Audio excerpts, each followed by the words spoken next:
The Biden administration is announcing a slew of measures aimed at cracking down on gun violence. According to the Gun Violence Archive, guns have killed nearly 4,000 people across the U.S. since the start of the year. In response, the Justice Department is launching several initiatives targeting and prosecuting gun-related crimes. Attorney General Merrick Garland discussed the department's latest efforts during a trip to New York on Thursday. Gun violence is a universal challenge and one that demands comprehensive action. That is why, as the President said, the Justice Department is taking action to crack down on ghost guns and to hold those who illegally sell firearms to criminals accountable. Additionally, the Department of Justice will work closely with state attorneys general offices and state and local police to implement district-specific anti-violent crime policies. Well, joining us now for more on this is Washington, D.C. Mayor Muriel Bowser. Mayor Bowser, thanks for joining us.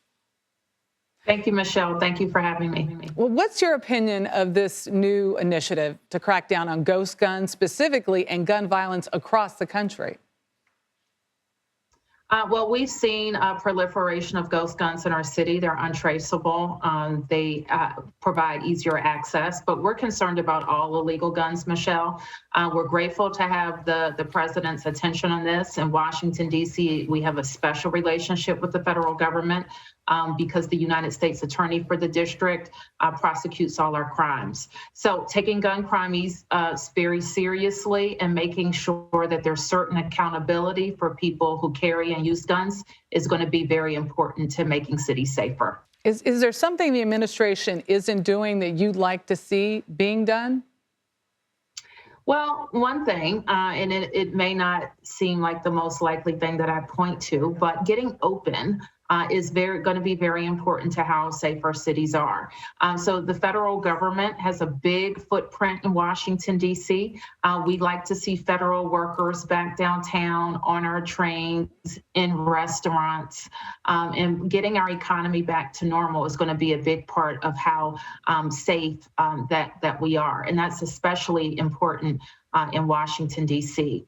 I think the federal government also has a role to play in creating more opportunities for people who have been involved in violent crime, have been to prison, and how they can get second chances and get back to work. So what is the federal government doing with major employers to help people get employed is also going to be important.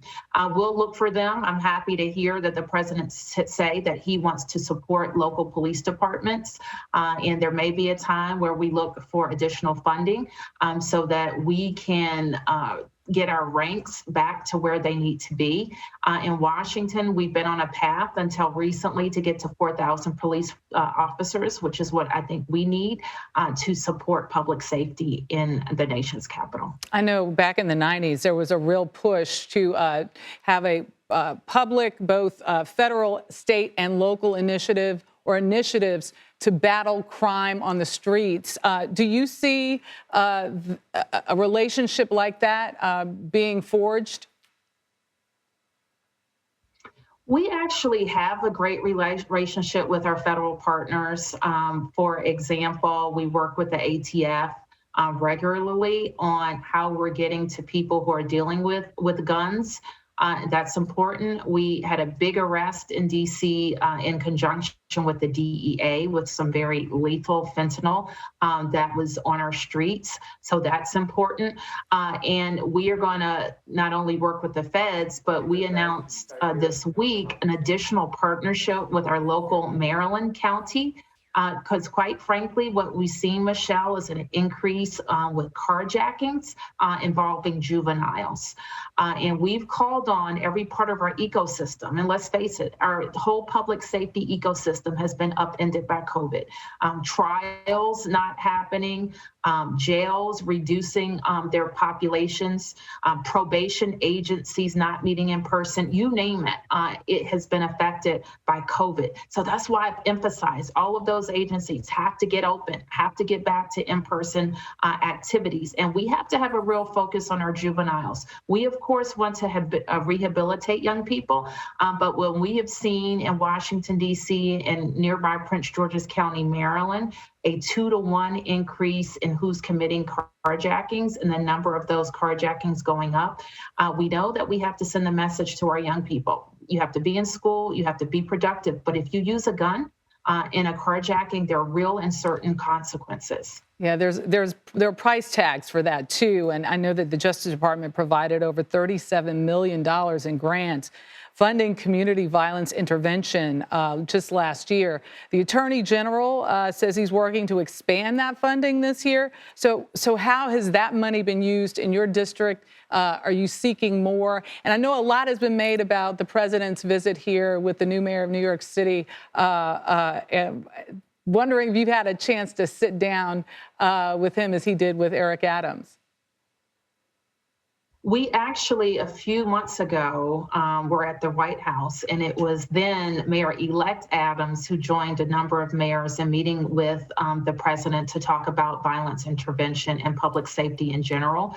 We have put those public safety dollars to work. We contributed about $58 million in violence interruption efforts. What that means for us, Michelle, is that we've identified the people we think are most likely to be involved in crime or be victims of crime, and we are trying to flood those communities and people with resources.